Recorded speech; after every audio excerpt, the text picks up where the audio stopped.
विश्वेश्वर प्रसाद श्रीवास्तव, जनपद अध्यक्ष Uttar Pradesh diploma engineer महासंघ जनपद रायबरेली। क्या हो गया, क्या दिक्कतें आ गई, यहाँ ज्ञापन देने आ गए आप लोग? लोकसभा सामान्य निर्वाचन 2024 में हमारे साथी जो है विभिन्न पदों पे लगे हुए हैं, FST पे, सेक्टर मजिस्ट्रेट पे, अन्य पदों पे।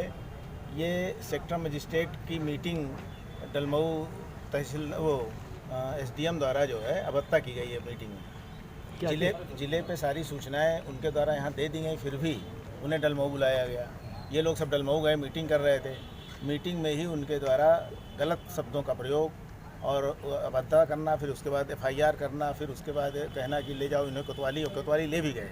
कोतवाली ले जा करके उनके ऊपर धाराएं लगा करके उनको जो है फिर से चालान वगैरह ले करके धारा 195 के अंतर्गत लाना चाह रहे थे। कितने लोगों को ले गए थे, कितने लोगों पे? हमारे यहाँ एक हमारे इरिगेशन के जूनियर इंजीनियर हैं, इंजीनियर प्रवीण पांडे, उनको लेके गए थे। क्या कहा था उन्होंने? उन्होंने कहा कि इनके ऊपर जो है हमारे ऊपर हमसे अपशब्द करना, मिसबिहेव करना, धाराएं लगाते हुए इनको जो है तुरंत जो है जो लेके आइए यहाँ पे, मतलब धाराएं लगवाना चाह रहे थे वो। तो क्या निर्वाचन ड्यूटी क्या अपशब्द SDM ने क्या अपशब्द कहा? SDM ने अपशब्द जैसे तू चल बाहर, इस तरह के शब्दों का प्रयोग किया उन्होंने, जैसे कि एक जो है शोभा नहीं देता है अधिकारी के लिए। हम लोग जिलाधिकारी महोदय से मिलने आए हैं, अपनी समस्या को रखने आए हैं। क्या मांग है?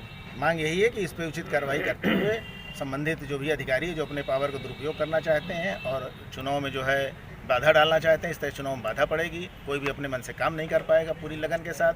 तो हम लोग चाहते हैं कि उस पर उचित कार्रवाई हो और इस पर जो है कोई अगर मांगे ना मानी गई तब क्या करेंगे? मांगे नहीं मानी गई तो ऊपर जाएंगे, प्रदेश में जाएंगे, आयोग में जाएंगे। ऐसा थोड़ा है, निर्वाचन आयोग का काम है। अगर यहाँ नहीं हल होगा तो ऊपर। प्रवीण पांडे है, मैं सरैनी विधानसभा में सेक्टर मजिस्ट्रेट पद पर नियुक्त किया गया हूँ सामान्य निर्वाचन में, और 20 सरैनी सेक्टर का मैं सेक्टर मजिस्ट्रेट हूँ।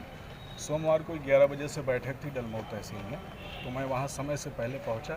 थोड़ी देर बाद SDM साहब आए, उन्होंने हम पूछा कि सब लोग आ गए हैं, बताया गया हाँ सब लोग आ गए हैं। तो उन्होंने जो है मेरा नाम लिया। उस दिन मैं मीटिंग में, एक दिन पहले मीटिंग थी तो मैं थोड़ा पहले चला गया था। बोले आपका रिपोर्ट, मैंने कहा मेरा सर रिपोर्ट वहाँ जमा हुआ है, लेकिन मैं थोड़ा तबीयत अचानक ख़राब हो गई तो बैठ नहीं पाया। तो बोले जो है आपके अलावा जो है बाकी सब लोग थे ही, आपकी रिपोर्ट आ गई लेकिन इस तरह के कार्य न किए जाएँ। हमने कहा नहीं सर, इस तरह के कार्य नहीं किए जाएंगे। लेकिन उनके द्वारा जो है फिर काफ़ी अपशब्द प्रयोग किया गया कि जो है आप निर्वाचन में ये कार्य जो है माफ़ नहीं किया जाएगा, आप तुरंत जाइए, बाहर निकल के जाइए। हमने कहा सर जो चीज़ें एक बार हो गई हैं। किसने कहा? ये SDM साहब ने, SDM डलमऊ ने, SDM डलमऊ ने, क्या नाम है? SDM डलमऊ आशुतोष राय ने। फिर क्या हुआ? हमने कहा कि आगे से चीज़ें ऐसे नहीं आएंगी, और मैं अगर 30 किलोमीटर दूर से आके यहाँ डलमऊ में मीटिंग अटेंड कर रहा हूँ तो मुझे ज़िले में मीटिंग अटेंड करने में कोई दिक्कत नहीं है, और मैंने सारी मीटिंगें की और सारे मेरे रिपोर्ट समय से जमा। फिर क्या हुआ आपके साथ? तो उन्होंने कहा कि नहीं आप जाइए, निकल के जाइए बाहर, नहीं तो हमें आपके साथ बदसलूकी करनी पड़ेगी। हमने कहा मैं जा रहा हूँ, फिर भी उन्होंने तेज़ आवाज़ में चिल्ला करके कहा कि नहीं जाइए। और मैं जैसे बाहर निकला तो उन्होंने अपने अधीनस्थ स्टाफ और होमगार्ड्स को बुलाया, बोला इनको थाने ले जाइए। तो हमारे एक साथी अमित मौर्य जी थे, उन्होंने कहा कि सर जब आपने अपनी बात कह दी है, इनको डांट दिया है, तो फिर थाने ले जाने का क्या औचित्य है? बोले नहीं, उनको भी डांट के बैठा दिया। बोले नहीं ये जाएंगे। वहाँ हमको इन्होंने अपनी गाड़ी से और अपने स्टाफ के द्वारा हमको कोतवाली भेजा गया। कोतवाली में मैं बैठा रहा।